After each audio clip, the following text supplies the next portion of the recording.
জানিয়ে দিব আজকের বাংলার আপডেট সংবাদ। শুরুতেই সংবাদ শিরোনাম। দেশে ফিরে আইনের মুখোমুখি হবেন হাসিনা, রাজনৈতিক অঙ্গনে তোলপাড়, থাকছে প্রতিবেদনে। সীমান্ত পেরিয়ে বাংলাদেশে ফিরছে আওয়ামী লীগ, এবার টার্গেট স্থানীয় নির্বাচন, থাকছে প্রতিবেদনে। প্রসিকিউটরের বিরুদ্ধে দুর্নীতির অভিযোগ, রাজনৈতিক অঙ্গনে তোলপাড়, থাকছে প্রতিবেদনে। হাদি হত্যায় জড়িত ইউনূস সরকার, আসামি গ্রেফতারে ফাঁসতে চলেছেন অনেকেই, থাকছে প্রতিবেদনে। শেখ হাসিনাকে হস্তান্তরে বাধ্য হবে ভারত, দাবি তারেক রহমানের, থাকছে প্রতিবেদনে। ঢাকার অবস্থান বদল, আঞ্চলিক রাজনীতিতে শক্ত ভারত, থাকছে প্রতিবেদনে। এতক্ষণ শুনতেছিলেন সংবাদ শিরোনাম, এখন বিস্তারিত। দেশে ফেরে আইনের মুখোমুখি হবেন শেখ হাসিনা, রাজনৈতিক অঙ্গনে তোলপাড়। বাংলাদেশের রাজনৈতিক অঙ্গনে নতুন করে আলোচনা ও বিতর্কের জন্ম দিয়েছে সাবেক প্রধানমন্ত্রী শেখ হাসিনার সম্ভাব্য দেশে ফেরা নিয়ে নানা গুঞ্জন। বিভিন্ন রাজনৈতিক মহল ও বিশ্লেষকদের মধ্যে প্রশ্ন উঠেছে, তিনি দেশে ফিরলে কি আইনের মুখোমুখি হতে হবে? এই প্রশ্ন ঘিরেই এখন রাজনৈতিক অঙ্গনে তোলপাড় সৃষ্টি হয়েছে। রাজনৈতিক সূত্রে জানা গেছে, বর্তমানে শেখ হাসিনা ভারতের রাজধানী নিউ দিল্লিতে অবস্থান করছেন বলে বিভিন্ন মহলে আলোচনা রয়েছে। তার সঙ্গে রয়েছেন ছোট বোন শেখ রেহানা। গত বছরের আলোচিত জুলাই মুভমেন্ট ইন বাংলাদেশের পর দেশের রাজনৈতিক পরিস্থিতি দ্রুত পরিবর্তিত হয় এবং সেই প্রেক্ষাপটে তার বিদেশে অবস্থান নিয়ে বিভিন্ন রাজনৈতিক বিশ্লেষণ সামনে এসেছে। দেশের রাজনৈতিক মহলে এখন মূল আলোচনার বিষয়, তিনি দেশে ফিরলে তার বিরুদ্ধে কোনো আইনি প্রক্রিয়া শুরু হতে পারে কিনা। আইন বিশেষজ্ঞদের একাংশ বলছেন, কোনো ব্যক্তির বিরুদ্ধে অভিযোগ বা মামলা থাকলে দেশে ফিরে আইনের মুখোমুখি হওয়া স্বাভাবিক আইনি প্রক্রিয়া। অন্যদিকে আরেক অংশের মত হল, রাজনৈতিক প্রেক্ষাপট ও পরিস্থিতি বিবেচনা করেও অনেক সময় সিদ্ধান্ত নেওয়া হয়। এদিকে বাংলাদেশ আওয়ামী লীগের নেতারা বলছেন, শেখ হাসিনা দেশের একজন গুরুত্বপূর্ণ রাজনৈতিক নেতা এবং তার বিরুদ্ধে আনা বিভিন্ন অভিযোগ রাজনৈতিক উদ্দেশ্যপ্রণোদিত। দলীয় নেতাদের দাবি, তিনি দেশে ফিরলে জনগণের সামনে তার অবস্থান পরিষ্কার করবেন এবং রাজনৈতিকভাবে সক্রিয় ভূমিকা পালন করবেন। অন্যদিকে বিরোধী রাজনৈতিক মহলে ভিন্ন ধরনের প্রতিক্রিয়া দেখা যাচ্ছে। তারা বলছেন, দেশে আইনের শাসন প্রতিষ্ঠার জন্য সকল নাগরিকের মতো সাবেক প্রধানমন্ত্রীকেও আইনের আওতায় আসতে হবে। এ নিয়ে বিভিন্ন রাজনৈতিক দল ও নেতাদের মধ্যে আলোচনা ও মতবিনিময় চলছে। রাজনৈতিক বিশ্লেষকরা মনে করছেন, শেখ হাসিনার দেশে ফেরা এবং সম্ভাব্য আইনি প্রক্রিয়া দেশের রাজনীতিতে নতুন উত্তেজনা সৃষ্টি করতে পারে, কারণ তিনি দীর্ঘ সময় ধরে দেশের রাজনীতির অন্যতম প্রভাবশালী নেতা ছিলেন।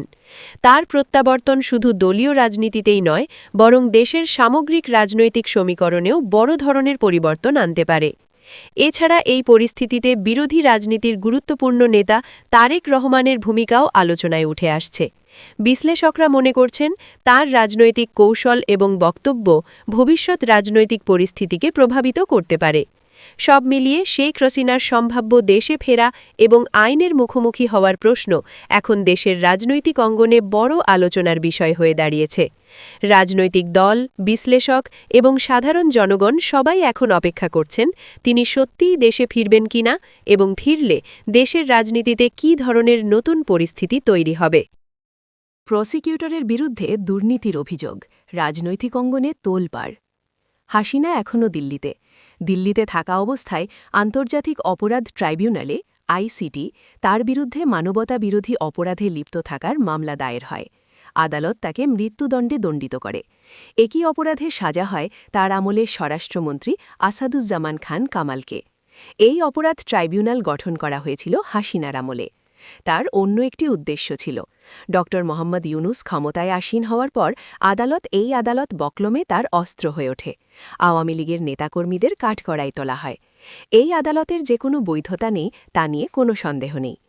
তারেক রহমান প্রধানমন্ত্রী পদে আসীন হওয়ার পর আন্তর্জাতিক অপরাধ ট্রাইব্যুনালের চিফ প্রসিকিউটর তাজুল ইসলামকে সরিয়ে দেন। বিচার প্রক্রিয়া নিয়ে নানা প্রান্ত থেকে প্রশ্ন উঠতে শুরু করে। এবার যে অভিযোগ প্রকাশে এলো তা রীতিমতো ভয়ঙ্কর। আইসিটির এক আইনজীবীর বিরুদ্ধে কোটা টাকা ঘুষ চাওয়ার অভিযোগ উঠেছে। তিনি এই ঘুষ চেয়েছিলেন আওয়ামী লীগের এক সদস্যের জামিনে মুক্তির বিনিময়ে। অভিযুক্ত সরকার পক্ষের আইনজীবী। বাংলাদেশের প্রথম সারির দৈনিক প্রথম আলো পেয়েছে অভিযুক্ত আইনজীবীর সঙ্গে আওয়ামী লীগের পরিবারের এক সদস্যের ফোন কথোপকথনের অডিও। অভিযুক্তি আইনজীবীর নাম সাইমুম রেজা তালুকদার। তার বিরুদ্ধে অভিযোগ উঠেছে আওয়ামী লীগের প্রাক্তন সদস্য ফজলে করিম চৌধুরীর জামিনের ব্যবস্থা করতে তিনি তার পরিবারের কাছে ১ কোটি টাকা ঘুষ চেয়েছিলেন। আওয়ামী লীগের প্রাক্তন সদস্য তথা সাবেক এমপির বিরুদ্ধে রয়েছে জুলাই অভ্যুত্থানে চট্টগ্রামে কলেজ ছাত্র ওয়াসিম আকরামকে হত্যার অভিযোগ। সাবেক এই সদস্য ২০২৪-এর ১২ই সেপ্টেম্বর ব্রাহ্মণবাড়িয়ার আখুড়া সীমান্ত দিয়ে ভারতে পালিয়ে যাওয়ার চেষ্টা করেন। পুলিশ সেই সময় তাকে গ্রেফতার করে। প্রসিকিউশনের তথ্যমতে জুলাই অভ্যুত্থানের সময় চট্টগ্রামে ওয়াসিম সহ ৯ জন নিহত হন। ঘটনায় আহত হন ৫৫০র বেশি। অভিযোগ এই ঘটনায় জড়িত ছিলেন ফজলে করিম চৌধুরী। চৌধুরী বর্তমানে জেলে রয়েছেন। ঘুষ চাওয়ার অভিযোগ অস্বীকার করেছেন সাইমুম রেজা। রেকর্ড করা হোয়াটসঅ্যাপ কলগুলোর একটিতে ফজলে করিম চৌধুরীর পরিবারের এক সদস্যকে আগের একটি আলাপের কথা স্মরণ করিয়ে দিয়ে সাইমুম রেজা তালুকদারকে বলতে শোনা যায়, শেষ পর্যন্ত তিনি যদি ফজলে করিম চৌধুরীকে বের করতে পারেন তখন একটি বেশ ভালো অ্যামাউন্টের বিষয় থাকবে। তিনি বলেন, আমি 1 crore-এর ১ কোটি টাকার কথা বলেছিলাম। ১ কোটি টাকা থেকে সাইমুম রেজা তালুকদার অগ্রিম ১০ লাখ টাকা দেওয়ার জন্য বলেন। তিনি বলেন, যদি ১০ লাখের মতো অগ্রিম দেওয়া যায় তাহলে খুব ভালো হয়, নগদে। অভিযোগ ওঠার পরে পরে প্রসিকিউটর ইস্তফা দেন। ফাঁস হওয়া অডিওগুলিতে আর্থিক লেনদেনের পাশাপাশি ট্রাইব্যুনালের প্রসিকিউশন টিমের আভ্যন্তরীণ প্রক্রিয়া এবং রাজনৈতিক তদবিরের বিষয়েও তাকে কথা বলতে শোনা গিয়েছে। অভিযোগ অস্বীকার করে সাইমুম রেজা সামাজিক যোগাযোগ মাধ্যম ফেসবুকে একটি পোস্ট দেন। সেখানে তিনি তার বিরুদ্ধে ওঠা যাবতীয় অভিযোগ অস্বীকার করেছেন।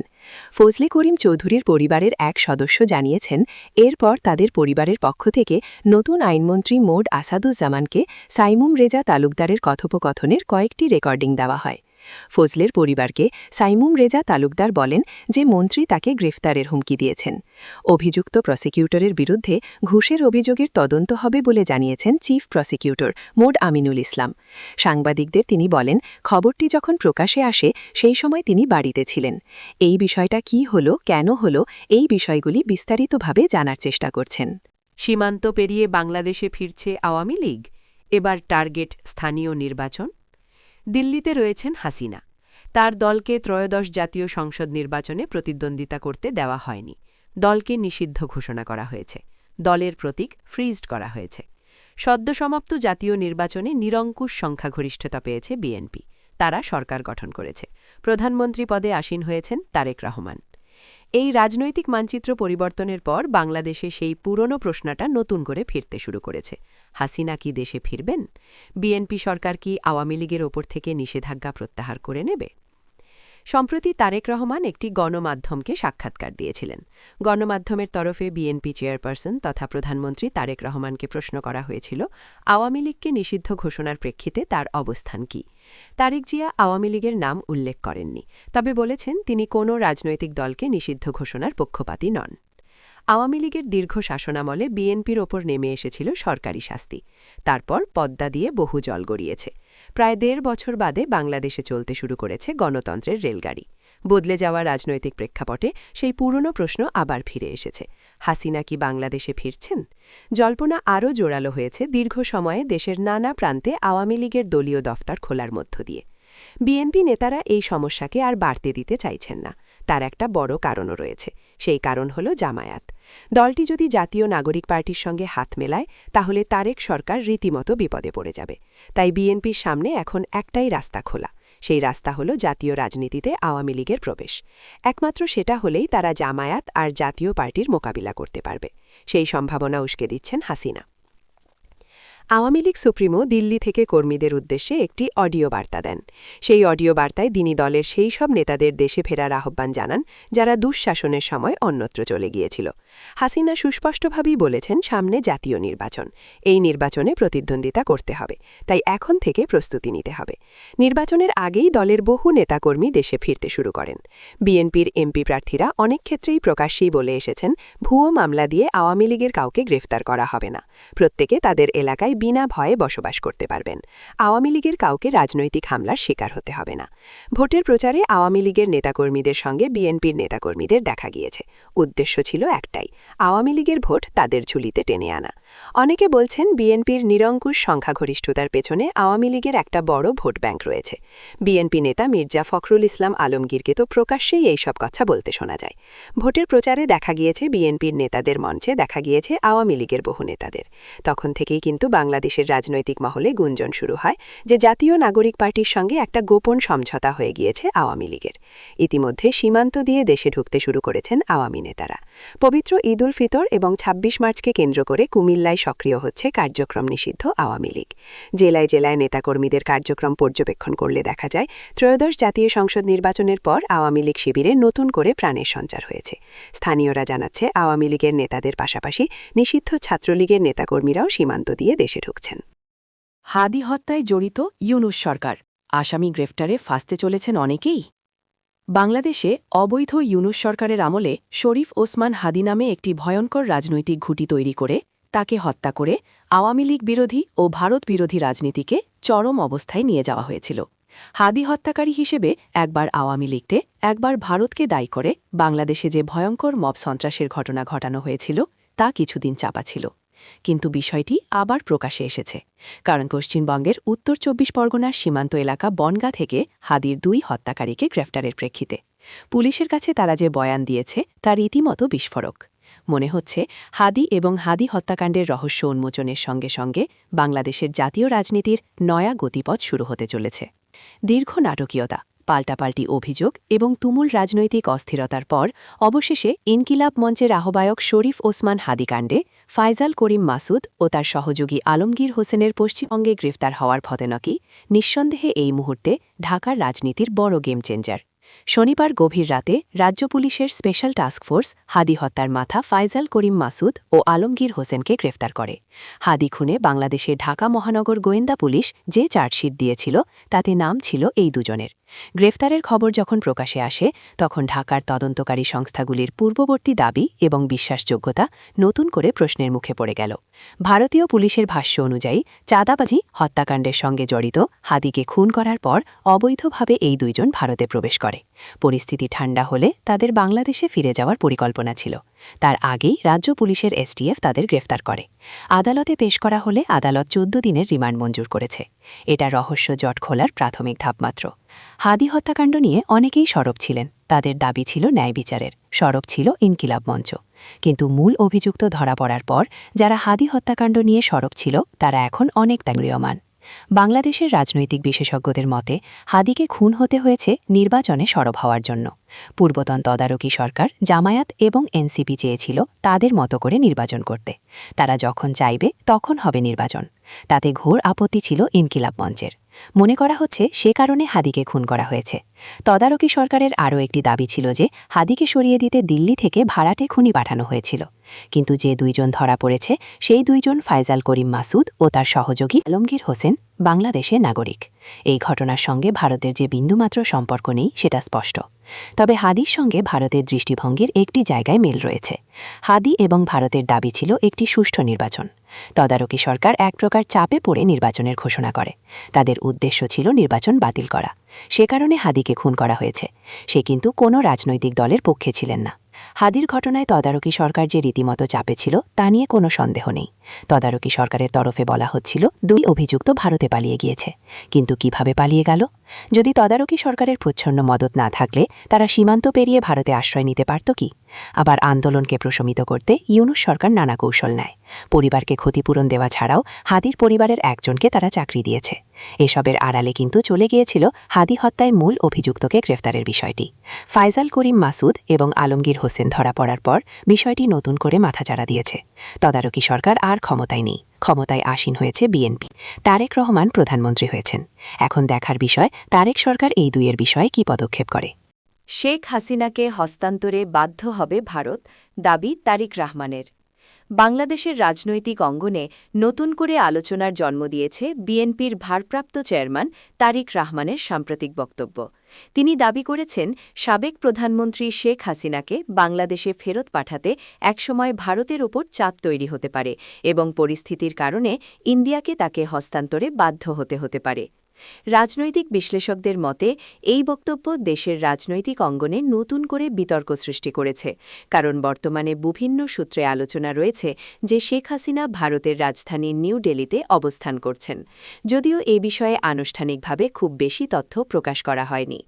তারিক রহমান তার বক্তব্যে বলেন, আন্তর্জাতিক আইন এবং দুই দেশের কূটনৈতিক সম্পর্কের ভিত্তিতে কোনো ব্যক্তির বিরুদ্ধে যদি আইনি প্রক্রিয়া বা অভিযোগ থাকে তাহলে তাকে সংশ্লিষ্ট দেশের কাছে হস্তান্তরের প্রশ্ন উঠতে পারে। তার মতে, ভবিষ্যতে পরিস্থিতি এমন পর্যায়ে পৌঁছাতে পারে যেখানে ভারতের ওপর এ ধরনের সিদ্ধান্ত নেওয়ার চাপ তৈরি হবে।